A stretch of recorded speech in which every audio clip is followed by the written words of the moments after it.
amigos, hoy es uno de esos días que el Instituto se va a dedicar a una de mis grandes aficiones, que es la publicación de libros. En este caso tenemos el placer de recibir a Francisco Moscoso García, que nos presenta este libro en el cual ha intervenido el Instituto de Estudios Ceutíes como partener en la edición. El profesor Moscoso es miembro del Instituto de Estudios Ceutíes, miembro correspondiente desde hace poco tiempo, y nosotros siempre pensamos que era importante incorporarlo al instituto dado las características de su investigación. Él no es ceutí, pero sí su trabajo se desarrolla sobre todo sobre el árabe dialectal marroquí, que es tan importante para nuestra población, saliendo de esa dinámica de si es darilla o árabe dialectal marroquí, de ese tipo de cosas. Lo importante es conocer el habla, qué es lo que se habla, cómo se habla, y él es un experto en ese tema. Lo conocíamos anteriormente también por otros trabajos suyos, como el diccionario de árabe marroquí o los cuentos de Yebala, en el que también, a través de la editorial Bellaterra, tuvimos la posibilidad de intervenir y de distribuir en esta ciudad. Por eso creo que casi todos lo conoceréis. También estuvo aquí dando una conferencia hace unos 3 o 4 años sobre este tema del árabe y su repercusión en la ciudad, del árabe, del darilla o no darilla, y ese tipo de temas que tan polémicos han sido.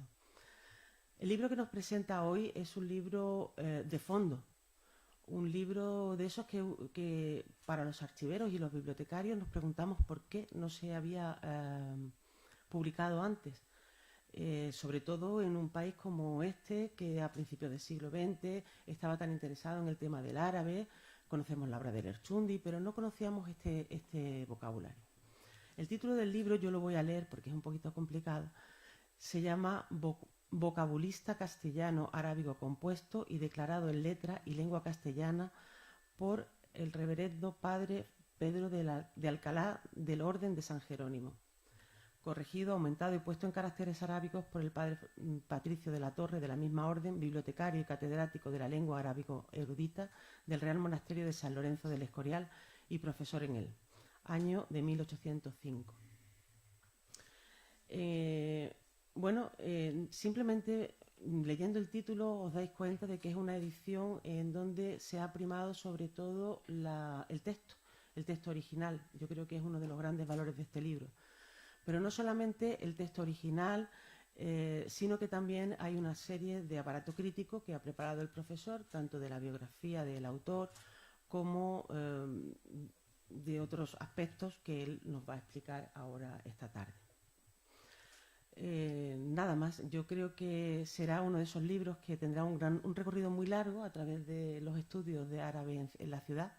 Yo desde aquí creo que esta vez el Instituto de Estudios Ceutíes hará una donación a todas las bibliotecas locales para que lo tengan en sus estantes, porque creo que va a ser un libro importante para el estudio. Sobre todo agradecerte que hayas venido.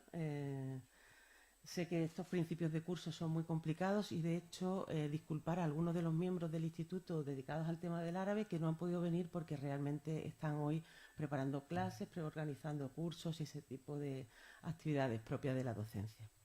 Sin más, os paso con el profesor.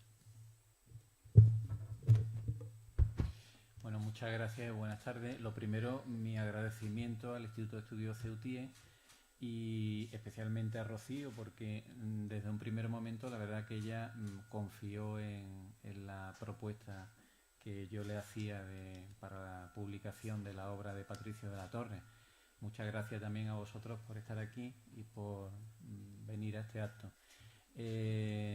أنا بغيت نشكركم على الحضور ديالكم هذا المساء. مساء الخير والسلام عليكم، ونشكر الجمهور اللي كاين معنا اليوم، ونشكر العرض ديال معهد الدراسات السبتوية لهذا العرض الجميل والجميل الكريم، واليوم نهار كبير. شكرا بزاف. وبعد Bueno, voy a seguir dando mi conferencia en español. Una pequeña introducción también, la segunda lengua de la ciudad de Ceuta, ¿no? Que es el árabe ceutí. ¿Perdón? No me... Ah, bueno. Bueno, pues nada, pues vamos a presentar la obra. El título de la obra ya lo ha leído Rocío, no hace falta leerlo, es un título muy típico del siglo XVIII, ponía unos títulos así muy rimbombantes. Esta obra tiene dos aspectos, una doble importancia. En primer lugar, es una obra que ofrece una cantidad de material dialectológico sobre el árabe del norte de Marruecos y especialmente Tánger. Digamos que es la obra que da un mayor número de datos sobre el árabe que se hablaba en Tánger a finales del siglo XVIII. Solamente después, en 1800, hubo una gramática que se publica en Europa de un cónsul austríaco que pasó un tiempo en Tánger, que ofrece, digamos, también datos sobre el árabe de Tánger. Pero esta es la que ofrece mucho más datos y además se empieza a trabajar con anterioridad. El segundo dato, digamos, por el que es importante esta obra es porque ofrece una cantidad de datos etnográficos sobre el Tánger de finales del siglo XVIII y principios del siglo XIX a todos los niveles. Es decir, vamos a encontrar dentro pues un montón de datos sobre el Islam, sobre cómo vivía la gente en Tánger a finales del XVIII, refranes, bueno, un montón de cosas que os pueden tener, juegos para niños, etcétera, etcétera, ¿no? Muchas cosas que nos acercan al Tánger de finales del siglo XVIII. A ver, es ahora. Bien, la obra lexicográfica del padre Alcalá y el padre Patricio de la Torre, luego veremos, bueno, se me ha olvidado explicaros, os voy a explicar antes para poner un antecedente. Lo que pretende el padre Patricio de la Torre, que es un jerónimo del monasterio de Escorial, es reeditar el diccionario del padre Alcalá. Es un diccionario que se escribe en 1504 después de la conquista de Granada. Es un diccionario español árabe que se hace pues para la conversión de los musulmanes al cristianismo, así de claro. Este señor, ¿por qué va a Marruecos? Este señor va a Marruecos porque pretende formarse como intérprete para el gobierno español. En aquella época los que hacían la interpretación entre el gobierno español y el marroquí eran los judíos del norte de Marruecos que hablaban español. Como sabéis, el español se mantuvo, el castellano antiguo se mantuvo en el norte de Marruecos hasta la independencia en 1956 y un poco más adelante, ¿no? Pero prácticamente en el 56 había desaparecido. Se valía de los judíos de Tánger, de Tetuán, pero el gobierno español no se fiaba de los judíos. ¿Por qué? Porque eran marroquíes. Y entonces este señor pues tiene la idea de ir a Marruecos para formarse como intérprete. Su idea es, cojo el diccionario del padre Alcalá, que es árabe hablado, pero claro, es árabe andalusí de principios del siglo XVI, me voy a Marruecos con él, primero me lo estudio, me voy a Marruecos, la gente me va a entender y lo voy a reeditar. Claro, cuando llega a Marruecos, pues lógicamente el árabe que él escucha en la calle no es el árabe andalusí del siglo XVI, aunque algunas cosas sí eran parecidas porque el árabe andalusí y el árabe de Tánger pertenecen a la misma familia norteafricana, son dialectos de tipo occidental. Entonces, ¿qué ocurre? Pues dice, pues esto hay que cambiarlo, y ahora os explicaré, hay que cambiarlo, es decir, que no vale únicamente una reedición de la obra del padre Alcalá, sino que esto hay que meter mucho más vocabulario y mucha más información para que nos sirva para la formación, para nuestra formación como intérpretes del gobierno español, ¿vale? Entonces, la obra lexicográfica del padre Patricio de la Torre hay que enmarcarla también dentro de todo un trabajo lexicográfico que se hace en España desde el siglo XVI, empezando por la obra de Pedro Alcalá, que es la que lo va a utilizar como base para la reedición, para la elaboración de su diccionario. Luego tenemos, por ejemplo, en el siglo XVII, la obra de Diego de Guadix, que aunque no es un diccionario tal cual, pero sí es un diccionario etimológico, ¿vale? A principios del siglo XVIII tenemos también la obra de un franciscano que se llama Bernardino González, cuya obra fue reeditada por el padre Lourido, que muchos de vosotros conoceréis. La reeditó como facsímil. Este señor es un franciscano que pasa mucho tiempo también en las misiones franciscanas en Oriente, Jerusalén y Damasco, donde estaban las misiones franciscanas, y hace este diccionario. Estos diccionarios tenían una base, digamos, pues para conocer lógicamente la lengua hablada, pero también tenía una finalidad misionera en aquella época. Es decir, en árabe vosotros lo entenderéis muy bien si yo digo la palabra dawa. Se hacía para hacer dawa, es decir, para la conversión, digamos, de los musulmanes al cristianismo. A mediados del siglo XVIII tenemos la obra del Francisco Cañes, que es otro franciscano, que hace un diccionario, pero también hace una gramática. Este señor pasará 16 años en Damasco y en Jerusalén, principalmente en Damasco, y a la vuelta pues va a publicar ese diccionario. Y el siguiente, pues tenemos el vocabulista, que es la reedición que hace Patricio de la Torre, de la obra del padre Alcalá. Patricio de la Torre hace la reedición de este diccionario siguiendo los consejos del padre Cañes también. Es decir, bueno, el primer objetivo era formarse como intérprete, pero también el padre Cañes ya en su introducción a su gramática, que no tenemos reseñada aquí, ya recomienda la reedición del vocabulista del padre Alcalá para la formación de los futuros intérpretes. Entonces, bueno, el padre Patricio de la Torre lo que hace es seguir un poco los consejos que le dicta el padre Cañes en la introducción de su obra. Bueno, luego, después del padre Patricio de la Torre, van a venir otros diccionarios, el del padre Lerchundi, que ya conocéis. A finales del 19 también, un profesor de Granada que se llama Almagro Cárdenas, se llamaba, también hizo un diccionario después de un viaje que en Marruecos, en el norte de Marruecos, vino en 1881, creo que fue. Lo que pasa es que tampoco se publicó. El manuscrito se conserva en la Cuesta del Chapí de Granada. Y luego, bueno, pues hay toda una serie de diccionarios que se hacen durante el protectorado español que también son interesantes. Pero bueno, a ver, ¿quién era el padre Patricio de la Torre? Patricio de la Torre nació en Orgaz y lo situamos, su nacimiento en la época de Carlos III. Carlos III es importante en España porque es uno de los promotores, no digo él, sino, digamos, los intelectuales de su época, ¿no? No creo yo que Carlos III tuviera tanta capacidad, pero los intelectuales, digamos, de su época, digamos que empapados de la Ilustración y todo este movimiento que recorría Europa, pues es, digamos, la época en la que es como el promotor de los estudios árabes en España otra vez. Es como el resurgir de los estudios árabes en España a nivel, bueno, de investigador, todavía no universitario, pero sí desde un punto de vista de investigador. El padre Patricio de la Torre, el viaje a Marruecos lo hace en el reinado de Carlos IV, va a salir de 1789, sale de España. Entonces gobierna en Marruecos el sultán Mohammed Ben Abdallah y, gobierna en Marruecos Mohammed Ben Abdallah en la época de Carlos III. Cuando Patricio de la Torre llega a Marruecos en la época de Carlos IV, quien gobierna era Muley Suleimán, que se mantiene hasta 1822. Hay que tener en cuenta también una cosa importante, que es que Tánger en 1799 es declarada por el sultán marroquí como la capital diplomática de Marruecos.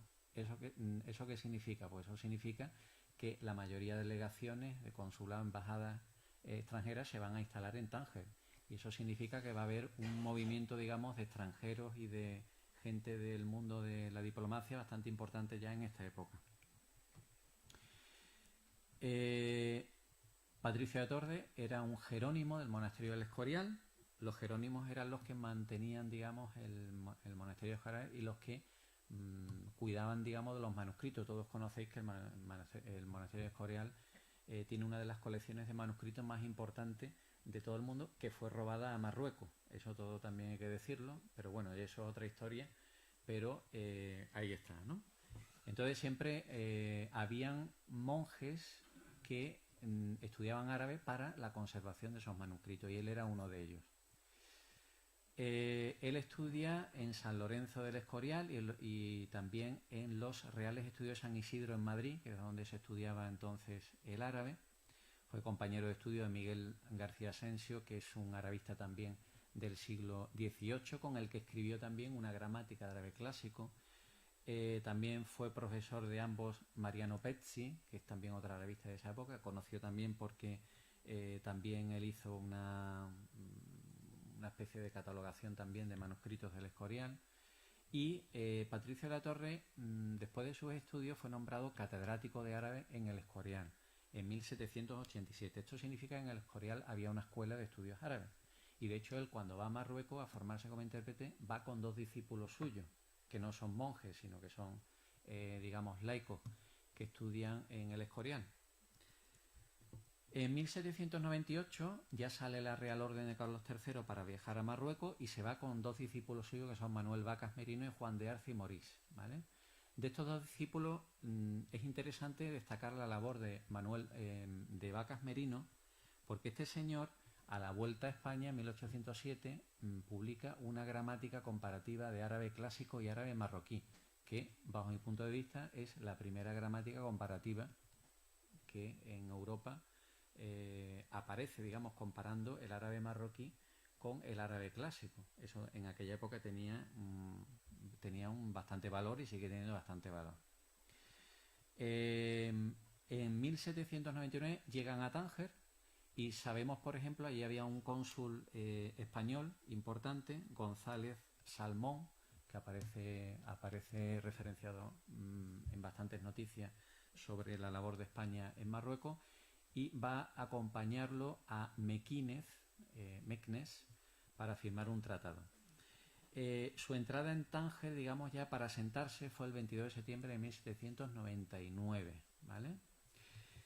De su estancia en Tánger es interesante destacar la presencia en 1800 de 2 franciscanos que llegan de la península ibérica para formarse como intérpretes también. Y esto es importante destacarlo porque se va a crear una especie de escuela de estudios árabes en el Consulado de España. El Consulado de España se encontraba en Tánger, en lo que es el Zoco Chico, en una callecita que va hacia abajo, que se llamaba antiguamente la calle del Correo Español, donde estaba el edificio del Correo Español. Eso era el antiguo consulado, y allí es donde se alojan este fraile Patricio de la Torre con sus 2 discípulos, y donde se alojan estos 2 franciscanos que llegan en 1800 también para formarse como intérpretes. Es importante porque ahí se crea una escuela de estudios árabes en la que Patricio de la Torre va a ser profesor. Y es una escuela con una especie con programa de estudio en el que se estudiaba el árabe clásico y se estudiaba el árabe marroquí. Digo que es interesante porque, bueno, aquí nos podríamos poner a hablar ya de esto largo y tendido. Aquí hay un personaje que es Martín del Rosario, un franciscano, que este se va a quedar en Tánger hasta 1822, creo que es, o 21 exactamente, o sea, bastante tiempo, y va a trabajar como intérprete para el gobierno español. Y bueno, yo próximamente publicaré un artículo en el que mantengo una hipótesis. La hipótesis es que Lerchundi, su gramática y su diccionario fue, si no una copia, tomó como base una gramática y un diccionario que escribió Pedro Martín del Rosario, ¿vale? Eso de copiarse los frailes unos a otros era una cosa que parece que existía. Por ejemplo, el diccionario de Ibáñez, que conocéis, de Rifeño, que reeditó Lourido, pues le puso el nombre en la reedición de Sarrionandia Ibáñez. ¿Por qué? Porque se sabe que Ibáñez quemó las fichas del diccionario de Sarrionandia. Sarrionandia murió en un accidente de tráfico y dejó su trabajo inconcluso, y el otro pues lo cogió y lo publicó con su nombre, ¿no? Bueno, hay unas sospechas que en el artículo ese pues lo expongo, ¿no? Bueno, lo interesante de todo esto es la Escuela de Estudios Árabes que se crea ahí para formar a intérprete, donde está Patricio de la Torre trabajando su reedición del vocabulista, pero también enseñando a futuros intérpretes que iban a trabajar para el gobierno español en Tánger. Este José Cordero, el pobre, en 1804-1805 murió, o sea que no tiene mucha vigencia, digamos, en Tánger. Bueno, de esta época también destacar la presencia de un médico español, Antonio Coll, que va a la corte del sultán a tratar unas enfermedades de la familia del sultán, y también pues Patricio de la Torre lo va a acompañar. En 1802 Patricio de la Torre lo vamos a ver de vuelta en España, y sus discípulos lo van a hacer un poco más tarde, en 1803, porque sus discípulos continúan, digamos, formándose también como intérpretes antes de que se quedan con posterioridad a la vuelta de Patricio de la Torre. Bien, en 1803 lo nombran académico de la Real de la Historia. En 1808 se produce la invasión francesa de la península ibérica. Ocuparon también el monasterio del Escorial, hubo una persecución también a la iglesia. Patricio de la Torre se tiene que refugiar en su pueblo, matan al padre, en fin, toda una película o una novela, y se tiene que refugiar finalmente en Cádiz, que era el único territorio que no estaba ocupado por los franceses. Él estaba preparando la publicación de esta reedición del Vocabulista, y de hecho ahí pone como fecha 1805. Estaba preparando, digo, porque ahora vamos a ver que hay una parte que llegó a imprimirse hasta la voz ofrecimiento. Se conserva esta parte en el monasterio de Escorial, un manuscrito, 2, y 1 se conserva en la Biblioteca Nacional. Después de un estudio que yo he hecho, dialectológico, y un estudio sobre el manuscrito, pues he llegado a la conclusión de que eran pruebas de imprenta, y luego veremos por qué eran pruebas de imprenta. Entonces, en 1805 pretendía publicarlo, pero en 1808 la invasión francesa. Yo creo que ahí habría, entre 1805 y 1808, también habría otra serie de problemas que impidieron la progresión, digamos, de la impresión del Vocabulista. Y lo cierto y verdad que después de la invasión francesa en 1814, a él le encomiendan recuperar todas las cosas que se habían llevado los franceses del monasterio de Escorial, que se le habían llevado a Madrid, y en 1819 Patricio de la Torre muere. Yo creo que, bueno, pues él murió sin ver. Probablemente los franceses quemarían las pruebas de imprenta, quemarían la imprenta y lo quemarían todo, ¿no? Y empezar de nuevo en 1814.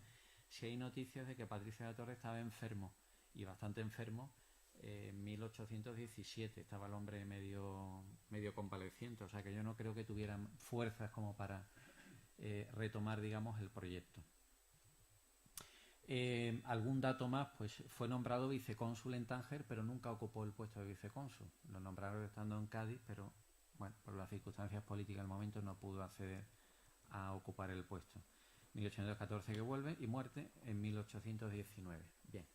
¿Cómo era el Tánger que conoció Patricio de la Torre?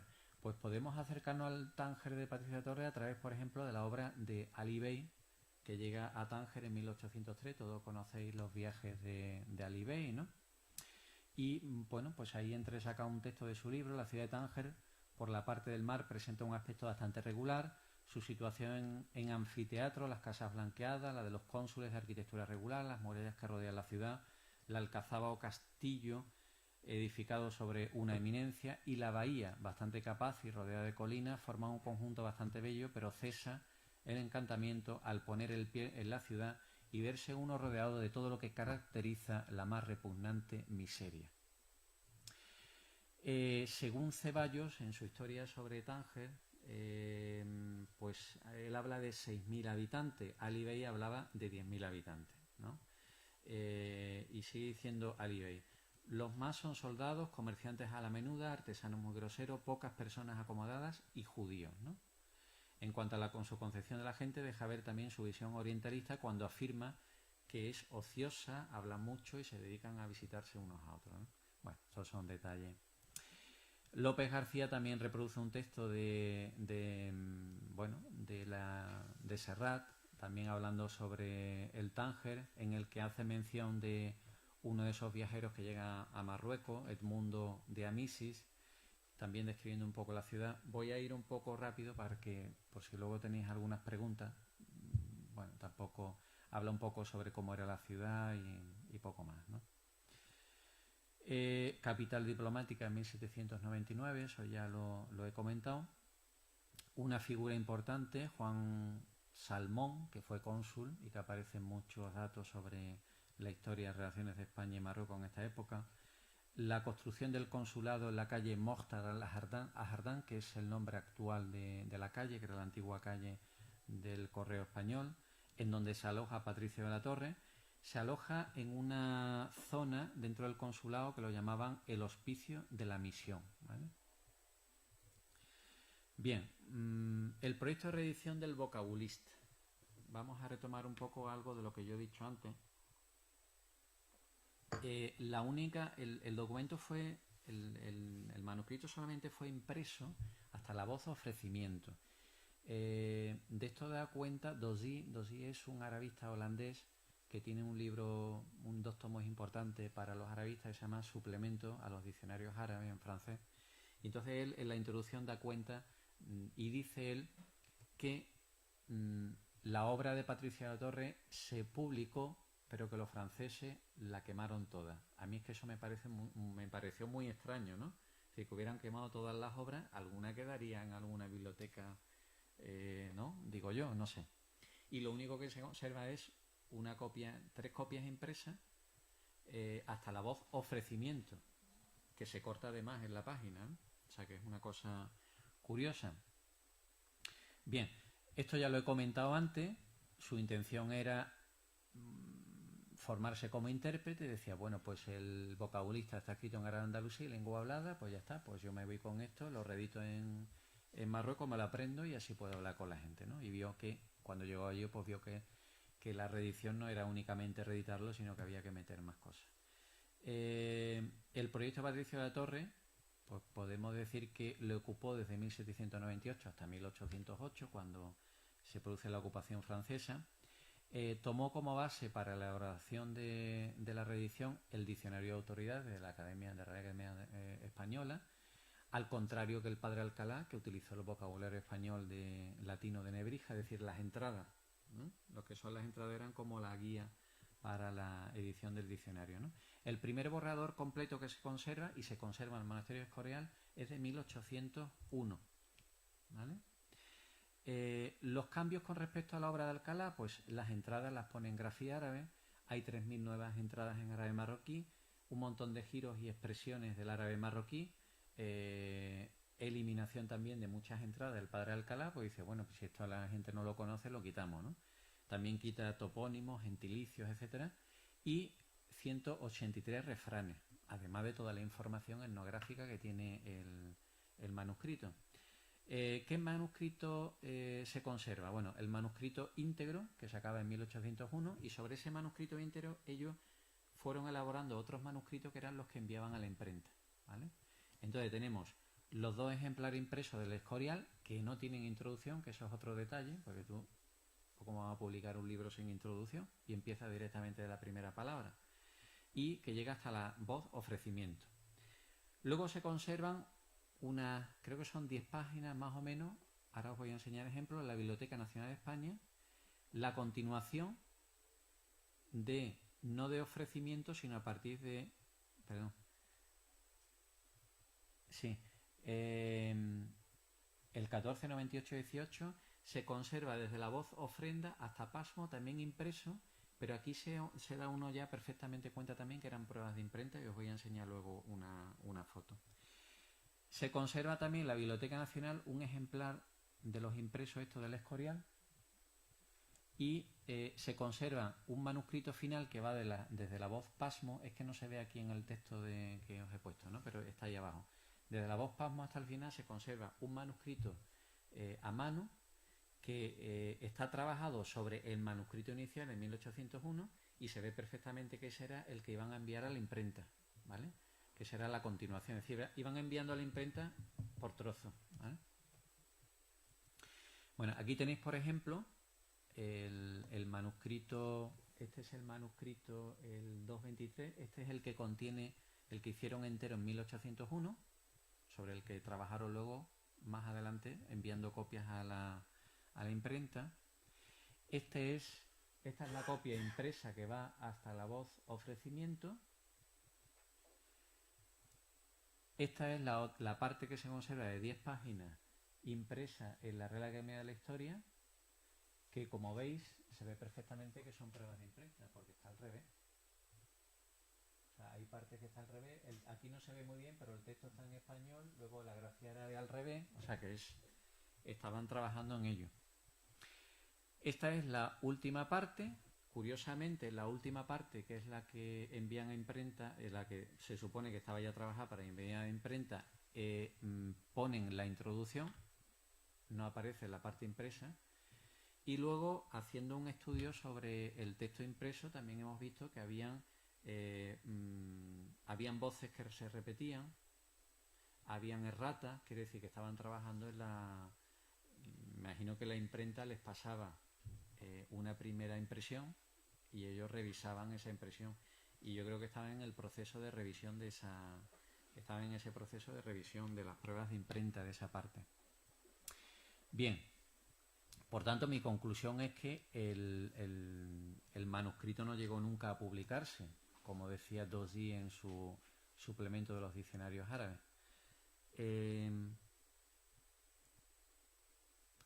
Bueno, todo esto lo he comentado ya. ¿Por qué no llegó a publicarse? Pues solo hay 3 ejemplares impresos. Los ejemplares impresos además no tienen introducción y luego acaban en la voz ofrecimiento. Tienen entradas que están duplicadas, tienen erratas, etcétera, etcétera. Es decir, estaban trabajando, digamos, en eso. No tiene la introducción encontramos en una parte, va hasta la voz ofrecimiento. Dozy decía que los ejemplares fueron quemados por los franceses. A mí me cuesta mucho trabajo creer que el libro se ha publicado y los franceses cogen, que se publicarían entonces, a lo mejor harían 200, 300 ejemplares, lo queman y se quedan únicamente las pruebas de imprenta y no hay noticias sobre la publicación de ese libro por ningún lado. Es una cosa bastante extraña. La introducción está en la última parte, los errores. Bueno. La invasión francesa abortó el proceso de edición. 1814, los franceses debieron destruir la imprenta, probablemente, etcétera.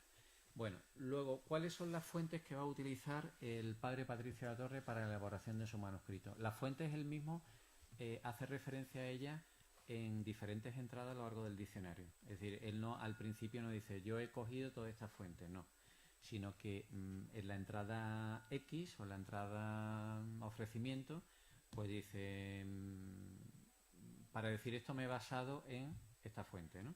Yo he entresacado 24 fuentes. Una fuente muy importante es un diccionario de un holandés, Jacob Goliu, que se publicó en el siglo XVII y que sirvió de base a la elaboración de muchos diccionarios, de la mayoría de los diccionarios de árabe que se hacían en Europa en aquella época. En esta época, además, en 1622, un poco antes, en Roma se crea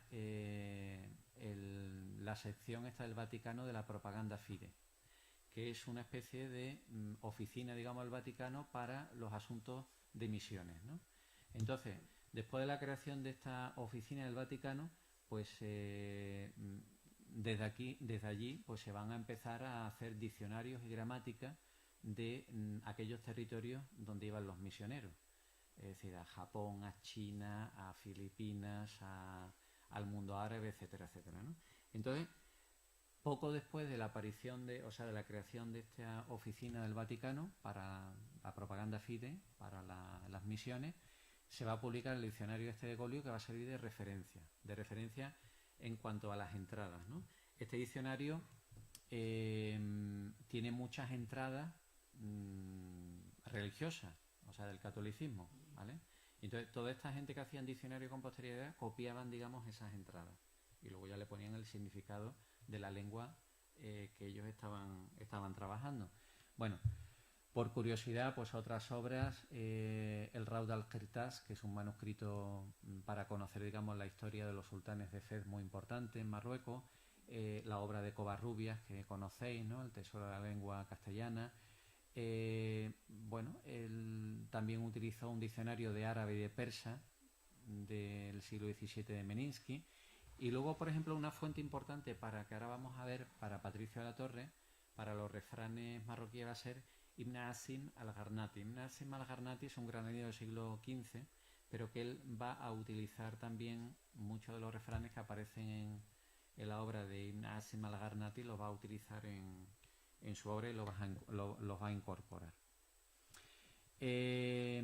Bueno, como decía al principio, datos etnográficos, hay muchos datos etnográficos, pongo aquí algunos ejemplos.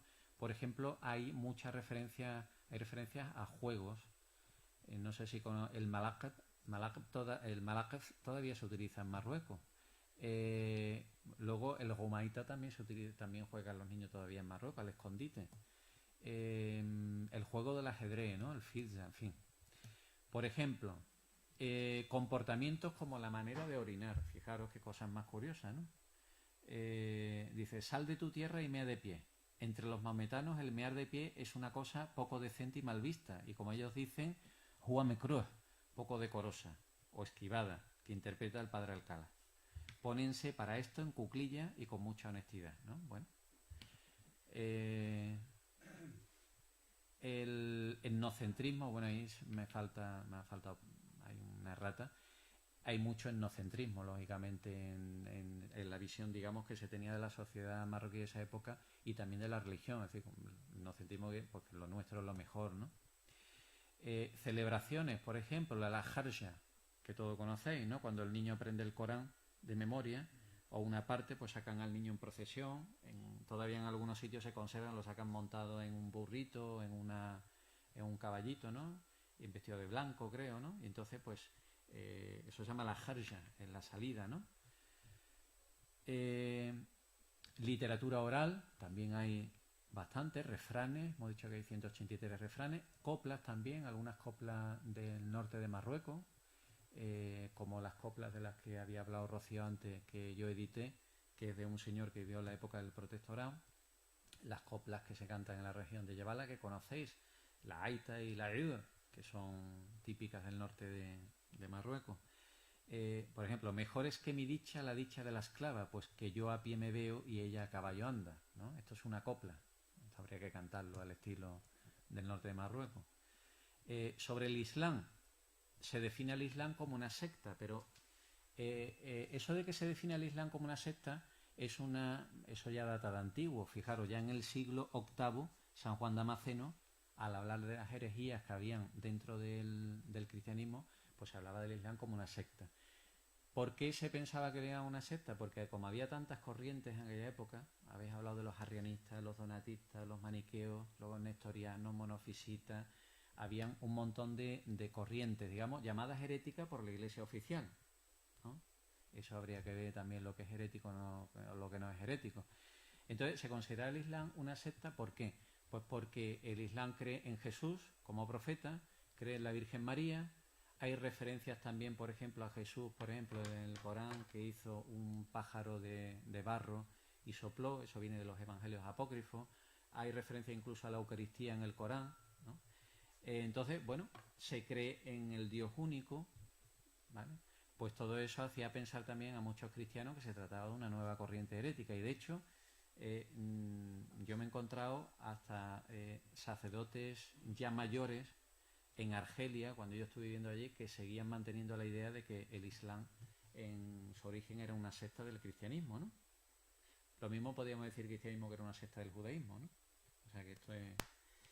Bueno, pues se trata, digamos, el Islam se define siempre como secta, ¿no? Los judíos se los define como cobardes, tímidos e interesados, ¿no? Bueno, por ese espíritu también español, sabéis que los judíos fueron expulsados de España, etcétera, se tenía mucha aversión, digamos, al judío, ¿no? Hay datos históricos, Carlos IV, Carlos III, cuestiones también de estrategia militar, lógicamente, porque Patricio de la Torre Español se formaba como intérprete e interesaba conocer al enemigo, eso es normal. Terminología católica mucha, y luego, bueno, la variante lingüística. ¿Qué variante lingüística utiliza? Pues él va a utilizar una especie de registro intermedio. Registro intermedio quiere decir que es un registro o una variante lingüística que es del que se sirve un intérprete normalmente en las relaciones diplomáticas. Es decir, hay una base de árabe marroquí, árabe tangerino, pero también hay palabras y expresiones del árabe clásico que forzosamente hay que utilizar en unas relaciones diplomáticas. Entonces ese es el árabe que se registra digamos que registra el padre Patricio de la Torre en su obra. El árabe lengua materna o nativa es calificado como vulgar, que habla el pueblo y gente rústica, etcétera, etcétera.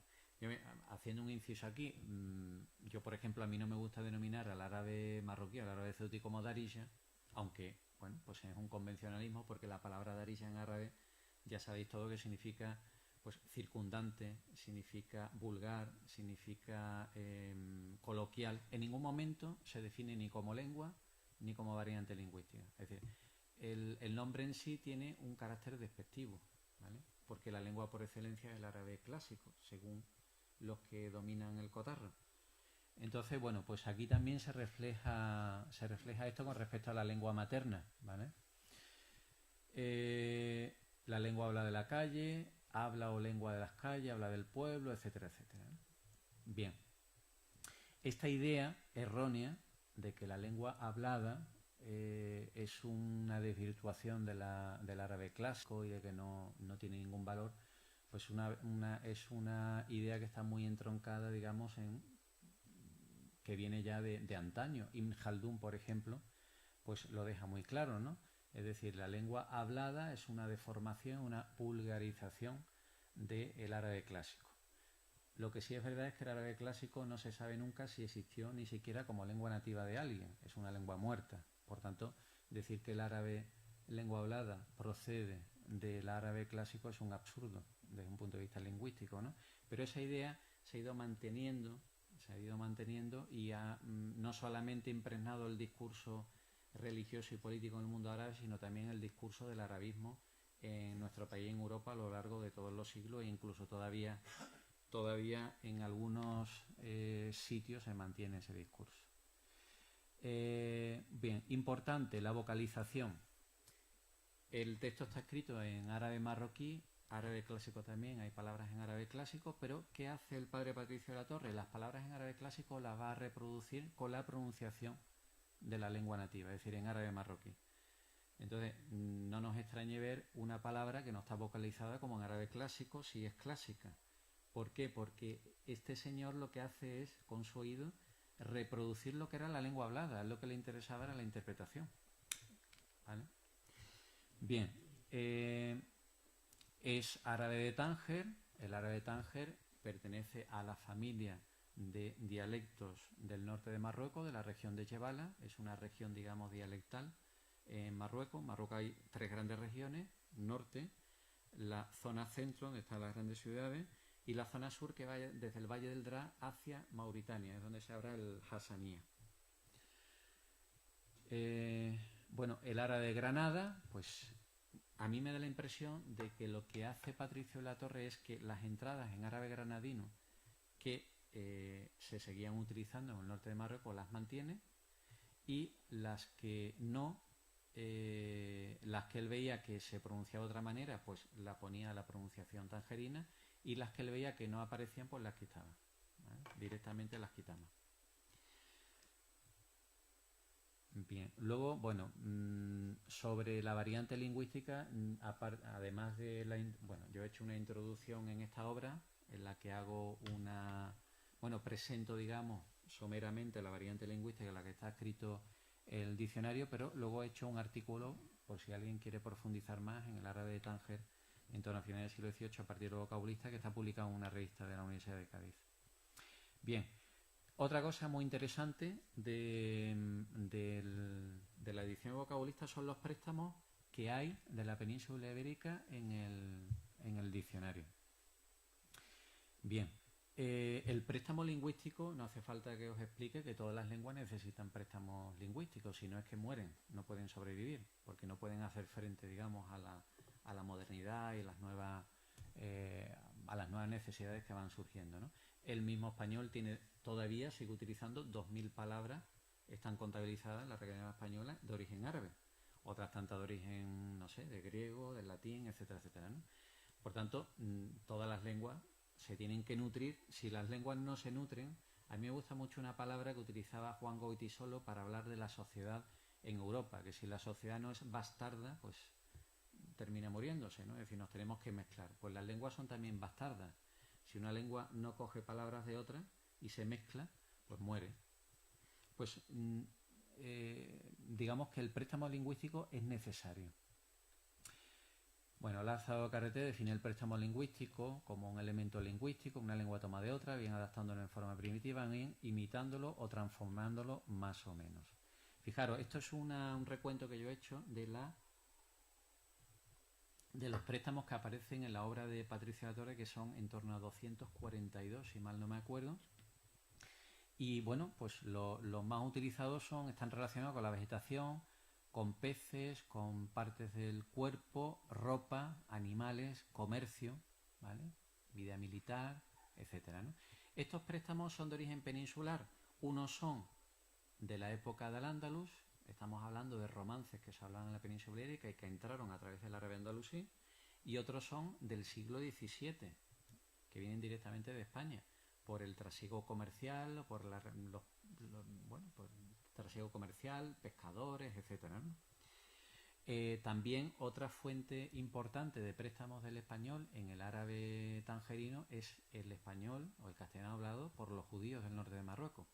Por ahí también entran muchos préstamos. Bien, son 242 préstamos y, por si queréis seguir profundizando en el tema de estos préstamos, hay un artículo que acabo de publicar en una revista de la Universidad de Jaén sobre estos préstamos. En cuanto a los refranes, pues son 183. Los refranes que van a aparecer en la obra, y estas siglas que aparecen ahí son las fuentes que supuestamente va a utilizar Patricio de la Torre. Él se valió principalmente de una obra de un granadino que se llama Ibn Asim al-Garnati, y de un cordobés del siglo XIII que se llamaba Az-Zarjali. Estas dos obras están editadas en España. Ibn Asim ha sido editado por una profesora que se llama Marugan, y Az-Zarjali ha sido editado por un compañero de la Complutense que se llama Ul Mohamed Baba, es de origen mauritano. Bien, y luego también hay otra fuente que es la obra de un morisco del siglo XVI que vive en Granada, que se llama Alonso del Castillo, ¿vale? Quiere decir que Patricio de la Torre ha utilizado estos tres manuscritos, o él conocía esos refranes porque lo habría leído en otro sitio, e introduce esos refranes en su vocabulista. Es muy probable que en la época en la que él escribió el vocabulista, pues esos refranes se utilizaran en Tánger, y por eso los metió, ¿vale? Luego, por ejemplo, esto de PT hace referencia a una edición que yo hice hace poco de una colección de refranes que Patricio de la Torre también recogió en su viaje a Tánger, 560 refranes, que él también estaba preparando su edición, y que, bueno, pues yo lo publiqué se publicaron, pero están en online, se publicaron en una revista en Finlandia. Entonces, de esos refranes, 500 y pico, en los que aparecen en los vocabulistas hay 43. Esos refranes sí son en árabe marroquí todos, 500 y pico de refranes.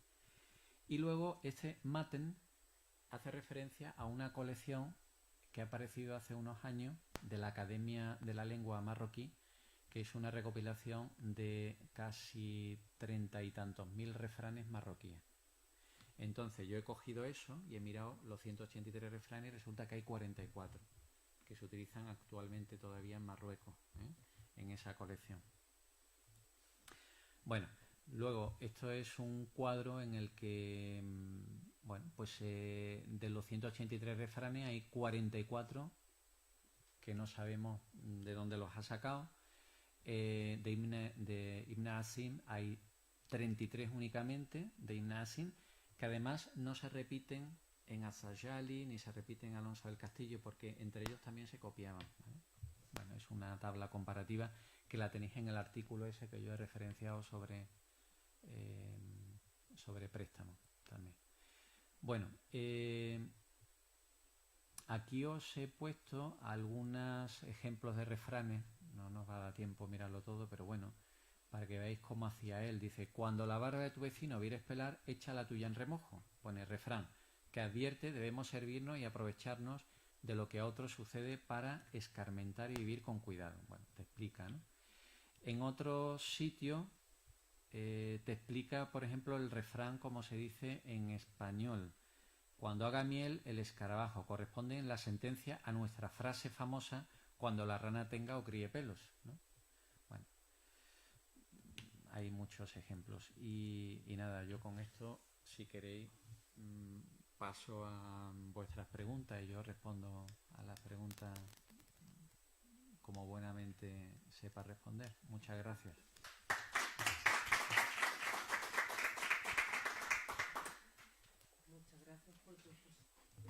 Muchas gracias por tu exposición. Como él os ha comentado, damos un turno de palabra por si queréis preguntar algo, tenéis interés. Bueno, como veis, es un libro complicado que hay que leer despacio. Bueno, hay que consultar. Que consultar. Hay que leer la introducción, claro. Sí. Y luego como libro de consulta, claro. Sí. Lo que hablaban los marroquíes de religión judía. Pero un minuto, perdona, Álvaro. no, Sí. Que si no, no se graba. Sí, perdón, que no me acordaba. Lo que hablan los judíos marroquíes aquí en el norte de Marruecos es el castellano o la jaquetía. Vamos a ver, para aclararnos un poco, la comunidad marroquí de Marruecos, a la independencia de 1956 creo que había casi unos 200.000 o 300.000 judíos. Los judíos que quedan ahora mismo en Marruecos son 2.000, están concentrados en Casablanca, es una minoría. Los judíos del norte de Marruecos, en ciudades como Tánger, Alcázar Quibir y Tetuán, un poco en Chauen, hablaban el castellano antiguo. La denominación jaquitía es una denominación posterior que parece ser que empezó a acuñarse a finales del siglo XIX, a principios del siglo XX, y hace alusión a este castellano, efectivamente, que hablaban los judíos de estas ciudades, pero era un castellano que tenía unas particularidades, es decir, un castellano que se había mantenido también con unas características del castellano del siglo XVI y que, lógicamente, por contacto con el árabe marroquí, pues había recibido influencia del árabe marroquí, es decir, préstamos que se habían adaptado a la morfología del castellano, ¿no? Y bueno, pues eso es lo que se denominaba la jaquitía, ¿eh? La jaquitía hoy en día prácticamente no existe. La jaquitía ha desaparecido. A mí me llama la atención, por ejemplo, aquí en Ceuta, en no sé qué documento administrativo aparece que o en el Estatuto de la Autonomía, creo, no sé, corregirme si me equivoco, se habla de la jaquitía también como una de las lenguas de Ceuta. Eso es un disparate. Eso es herencia de la administración española del protectorado, ¿no? Entonces había cosas muy curiosas como la jaquitía. Por ejemplo, cogían un verbo en árabe marroquí, sha'al significa encender, pues lo conjugaban con la morfología española. Voy a ir a shalear la vela, shalear, o voy a ir a zorear, anagadin zor, zorian esir, zorear, se cogía el verbo y se adaptaba a la morfología, ¿no? Y el último documento que yo he trabajado y quiero publicar sobre la jaquitía es la obra de La vida perra de Juanita Narboni, de Tánger, que contiene mucha información sobre los últimos retazos, digamos, de la jaquitía. Vale. Sí, es interesante lo de la Juanita Narboni, interesante. Es decir, que la jaquetía o la jaquetía, como decimos aquí en España, es una mezcla bastarda, mudéjar, del castellano antiguo con dialectal marroquí. Eso es lo que puse la jaquetía. Precisamente hace poco nos pedían una beca para aquí en Ceuta, precisamente investigar sobre la jaquetía, que evidentemente ya ha desaparecido. El diccionario famoso de don José Benoriel y demás. Entonces, aquí en Ceuta no es una lengua, es un habla. Es decir, lo mismo que se pueden hablar otras cosas. También se puede hablar, digamos, el darilla, también se habla el chelja, también se habla el castellano. Es decir, y precisamente ahora mismo en Marruecos, en estos días hay una discusión a nivel nacional. Entonces yo veo en la prensa marroquí que siguen hablando del darilla.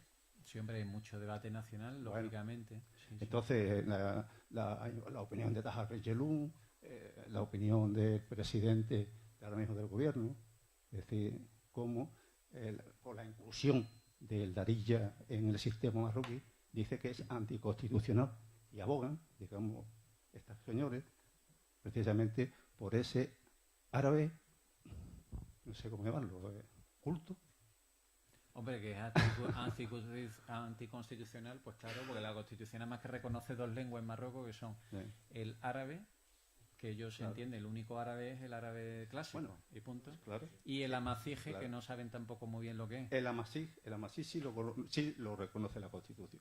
Reconoce el amazigh, pero también habría que ponerle unos paréntesis de el amazigh estandarizado del Instituto Real de Cultura Amazigh de Rabat. En este caso, Tahar Ben-Jelloun, por ese árabe, digamos, clásico, ese árabe moderno, que hace precisamente a comunidad árabe que se puedan comunicar unos con otros. Bueno, eso sería otra cuestión. Sí, eso es un debate muy amplio. Claro, muy amplio. Bueno. Me gustaría también que me explicases, por favor, eso de robar los manuscritos arábigos que están allí en el Escorial? Dice que España se la roba a Marruecos. Bueno, yo utilizo, claro, robar. La historia está ahí, estamos hablando de la época de los saadíes en el siglo XVI, cuando un barco cargado de manuscritos de un aspirante al trono que estaba en guerra, con un señor de Marsella, pues se va con los manuscritos y se va a Marsella, y entonces empieza a difundir por Europa que hay una colección de manuscritos importante. Estos manuscritos llegan al barco porque este rey los pone a buen recaudo en el barco, diciéndole, bueno, pues mira, si pierdo la guerra me voy contigo en el barco y bajamos hacia el sur de Marruecos. Este señor, estoy contando así a bote pronto, eso hay que leer un poco la historia. Este señor comerciante pues dijo, uy, este va a perder la guerra y esto vale dinero. Entonces yo me voy con el barco a Marsella a difundir por Europa a ver quién quiere comprar estos manuscritos. Pero pues al parecer no tuvo mucho éxito, y mientras tanto se entregó de que este rey, que ahora se me ha olvidado el nombre, es un saadí, había ganado la guerra, y dice, bueno, pues me vuelvo otra vez a Marruecos, y le digo, mira, es que yo me fui con el barco porque digo, no vaya a ser que se pierdan los manuscritos. Y la Armada Española, Felipe III,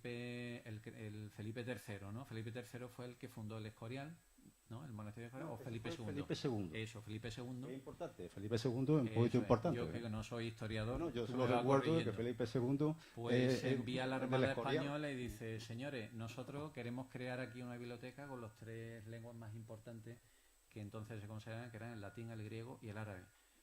Sabemos que aquí hay manuscritos, interceptar el barco y llevaron los manuscritos para el monasterio. Entonces, lo que sí es verdad, el gobierno marroquí ha estado reivindicando esos manuscritos en embajadas hasta casi la llegada del protectorado español. Esa es la historia que yo conozco a bote pronto. Bueno, que fue, que digamos, algún día en algún momento leí, y hay un libro sobre la cuestión escrito. Entonces, digo robado. Ya. Si tú le preguntas ahora a los investigadores marroquíes, dice, afortunadamente se lo llevó a España, porque sabe dónde hubieran terminado los manuscritos. Más que se lo llevó, que aterrizaron por allí.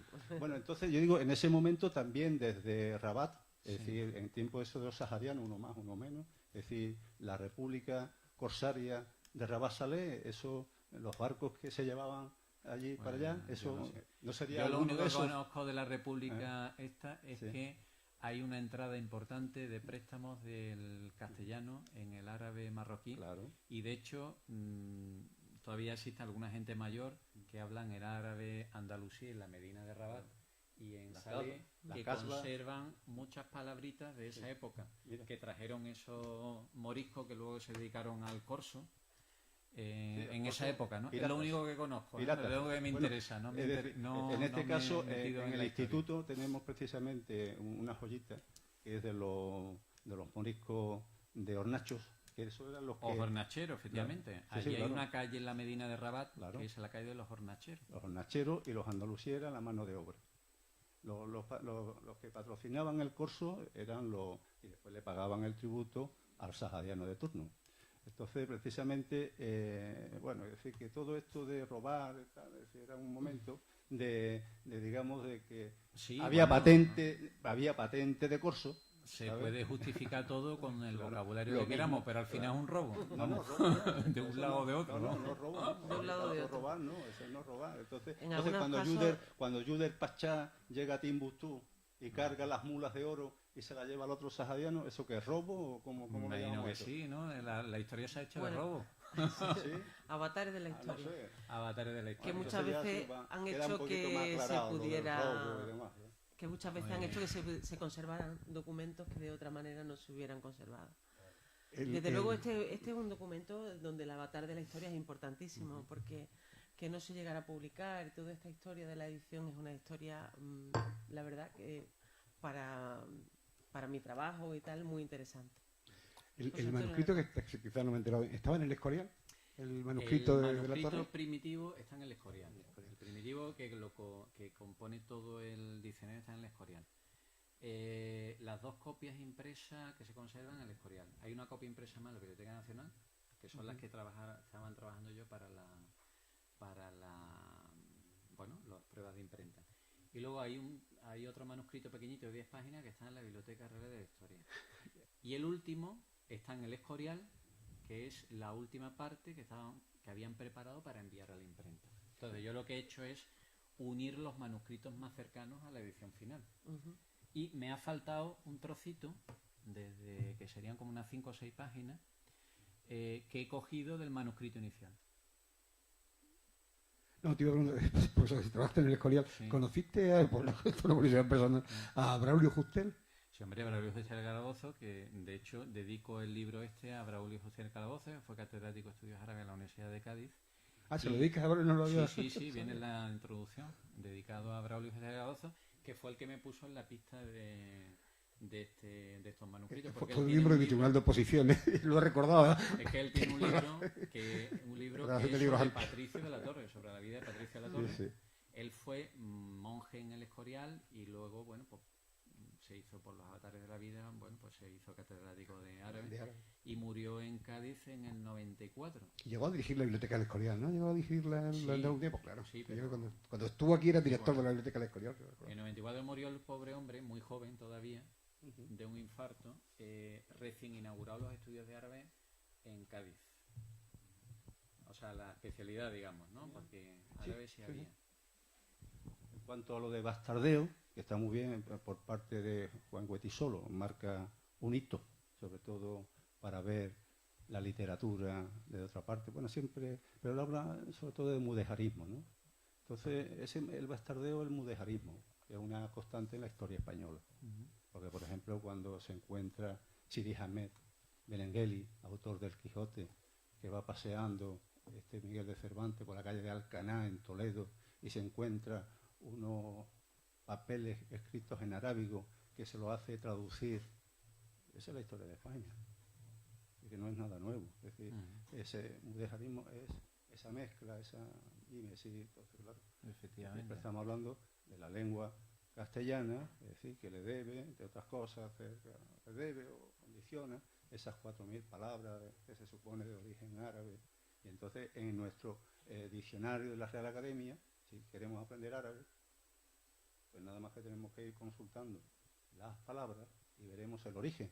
Y ahí muchas veces se dice, en ese diccionario de la Real Academia Española, de la lengua, pues nos dice, del árabe, derivado del árabe dialectal, marroquí, y del árabe clásico.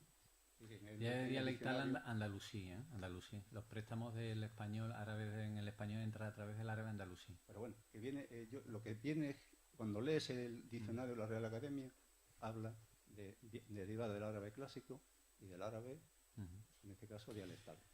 Quien ha revisado los arabismos del Eso, en diccionario de realidad- Academia Española es un arabista español, Federico Corriente, que conocéis, ¿no? Seguramente.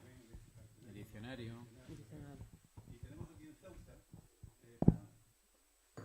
y aquí en Ceuta, ya que estamos con este tema, durante, digamos, toda la vida, siempre, antes para ir a Marruecos, los maestros españoles tenían que hacer una oposición especial, entre ellos de árabe.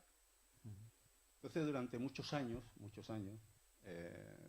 sobre todo el posfranquismo, en principio de la democracia, hubo aquí un maestro nacional, que venía de Marruecos, se asentó en Ceuta, don Miguel Castillo, y todos los días enseñaba árabe, como él decía, como el respeto máximo al árabe búlgar y el árabe clásico, el darilla y el clásico. Y lo pagaba la Delegación de Educación de entonces, en el Instituto Nacional de Enseñanza Media. Y entonces, siempre respetuoso, no, lo siguiente, querido por todos los musulmanes, muchos de ellos tenemos en el Instituto de Estudios Ceutíes, donde rememoran su memoria. Es decir, que en Ceuta, y nos remontamos, por ejemplo, a principios del siglo XX, en el barrio Moro, que los primeros soldados de regulares, ya el propio regimiento de regulares tenía su propio alfaquí y el profesor de árabe. Así que no hay nada nuevo bajo el sol. Bueno, de momento tenemos este nuevo libro, Álvaro. Efectivamente. Estamos contentos de tener este nuevo libro. Sí, vamos reuniendo cosas. Sí, Aunque sí. sea un texto antiguo, lo Y tenemos de nuevo. en Ceuta siempre se han respetado las hablas y las lenguas. Y el habla es el uso particular que uno hace de un dialecto. Muchas gracias a todos por haber venido. Yo creo que vamos a levantar la sesión. Y nada, que disfrutéis del libro, le echéis un vistacito, aunque sea un diccionario, te merece la pena echarle un vistacito. Tú lo leerás. cosa, se me olvidó decirlo, que el libro, yo he dejado el castellano en el que fue escrito, es decir, el castellano del siglo XVIII, es decir, que no es el castellano actual. Sí, eso es un tema bastante interesante. Bueno,